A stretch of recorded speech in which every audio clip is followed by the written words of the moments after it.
பிரபல நடிகர் கோட்டா சீனிவாசராவ் காலமாயிருக்காரு. அவருக்கு வயசு 83. வயோதிக பிரச்சனையால கடந்த சில மாதங்களா அவதிப்பட்டு வந்த நிலையில நேற்று இரவு காலமாயிருக்கார். வில்லன், நகைச்சுவை, குணச்சித்திர வேடங்கள் இந்த மாதிரி தெலுங்கு, தமிழ், கன்னடம், மலையாளம், ஹிந்தி அப்படின்னு எல்லா மொழிகள்லயும் சேர்த்து சுமார் 750க்கும் மேல நடிச்சிருக்க கோட்டா சீனிவாசராவ் அவர்கள் ஆந்திர மாநிலம் கங்கிவேடு கிராமத்துல பிறந்தவர். நடிப்புக்காக தெலுங்குல 9 மாநில விருதுகளை வாங்கியிருக்காரு. இவருக்கு மத்திய அரசு பத்மஸ்ரீ விருதையும் வழங்கி கௌரவிச்சிருக்கு. நடிப்புக்கிடையே அரசியலையும் சில காலம் கவனம் செலுத்தினாரு. பாரதிய ஜனதா கட்சியின் சார்பில் விஜயவாடா கிழக்கு தொகுதியிலிருந்து ஒரு முறை சட்டசபைக்கு தேர்வாயிருக்காரு.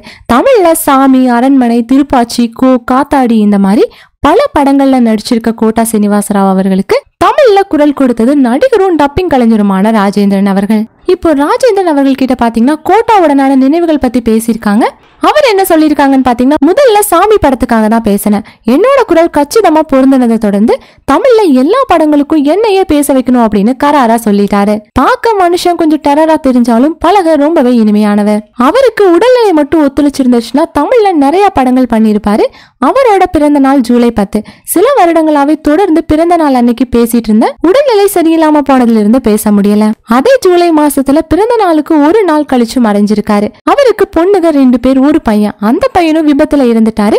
அப்ப இருந்தே மனுஷன் மனசளவுல உடைஞ்சிட்டாரு. இப்போ வேற என்ன சொல்றது, அவரோட ஆன்மா சாந்தி அடைய வேண்டிக்கிறேன் அப்படிங்கிற மாதிரி ராஜேந்திரன் அவர்களும் சொல்லியிருக்காங்க.